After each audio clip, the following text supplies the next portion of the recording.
Accordingly, he marked the location, returned to his retinue, and as soon as the time seemed suitable, dispatched servants to summon a number of his friends and relatives, to whom he said, "You have long urged me to cease loving this woman so hostile to me, and to put a limit to my expenditures. I am ready to do so if you will do me the following favor.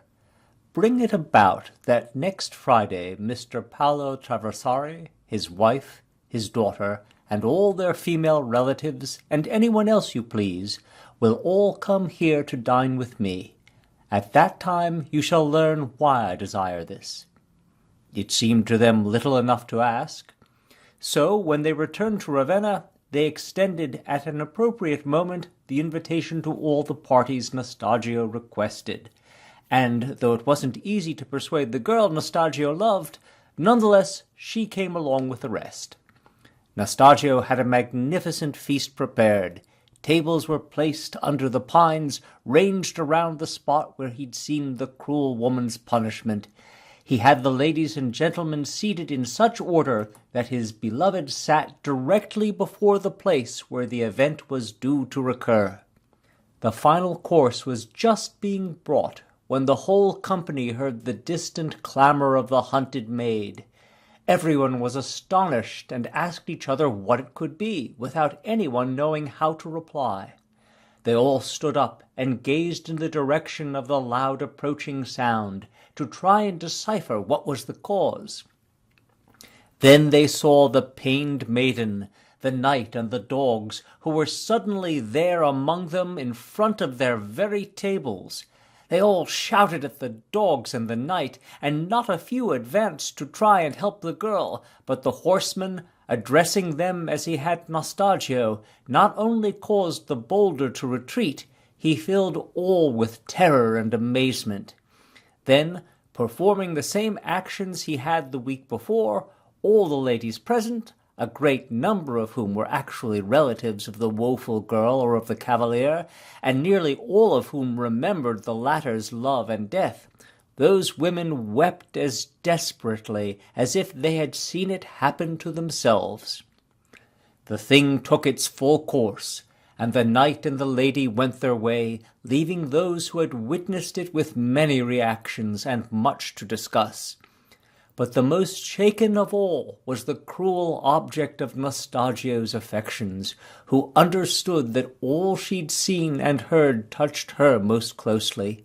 She thought of her unending harshness to Nastagio, and imagined herself fleeing before her enraged swain, with the mastiff snapping at her flanks.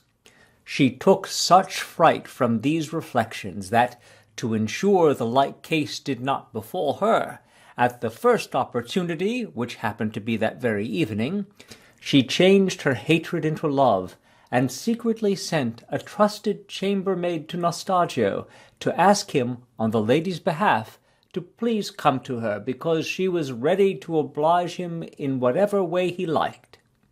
To which Nastagio replied that he was extremely glad to hear this, but that, if she would, he'd prefer to take his pleasure in a manner consonant with her honor, that is, by taking her as his wedded wife.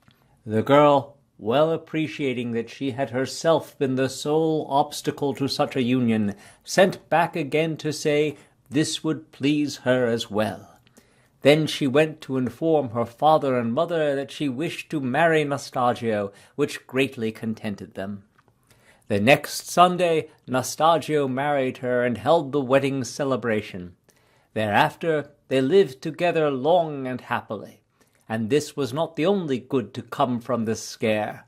All the other young women of Ravenna became similarly cautious, and were far more obliging to the men who paid them court.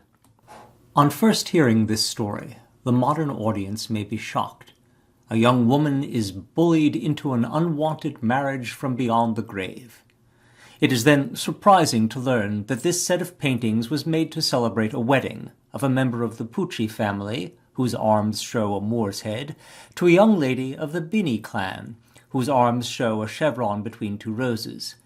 The third shield, at center, has the red balls on a gold field of the Medici arms, which signifies only local patriotism, for the Medici were then synonymous with Florence itself. How are we to understand this choice of story, which was clearly felt appropriate for an aristocratic wedding? Or its appearance in Boccaccio's book, which is otherwise remarkable for its consistent depiction of women as capable, effective, and realistic beings, more often than not the victors in a battle of wits? Whenever we find ourselves marveling at the wickedness or insanity of a great artist or society, it is well if we pause to ponder whether we are not missing some important information. So it is in this case. The tale of Nastagio can only be understood within the conventions of courtly love, where the knight, and the spectre here is a medieval knight, horse, sword, and all, adores his lady with a pure and idolatrous devotion that he doesn't expect will ever be physically answered. The readiest modern parallel might be the love of a teenage girl for an unattainable pop star, a devotion so fanatical that, were the object of desire to respond to a fan letter with public insult and ridicule in the social media, we would not be surprised to learn that suicide was the consequence. That's exactly how it happened in the case of the slighted knight, and it is with him that our sympathies are expected to lie. And an age which enjoys action films is hardly in a position to squirm at the sadism of this tale, though it's assuredly there. With Boccaccio, we are at the very end of the Middle Ages, and its outworn beliefs equivocally exist as plot elements to be, as here, humorously subverted. We have for the lover true the blandly practical Nastagio. His lady fair is not so much cruel as shallow. Everyone lives happily ever after, and the moral offered is that people should be more easygoing about sex. You can still disapprove if you like, but that's what Boccaccio wrote, and what the patron paid to illustrate.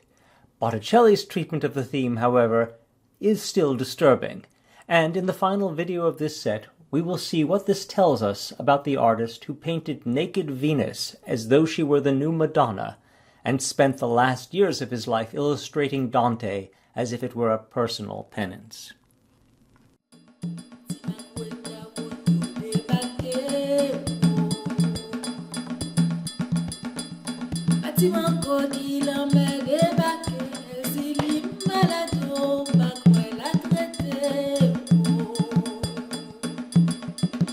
Ezilim malado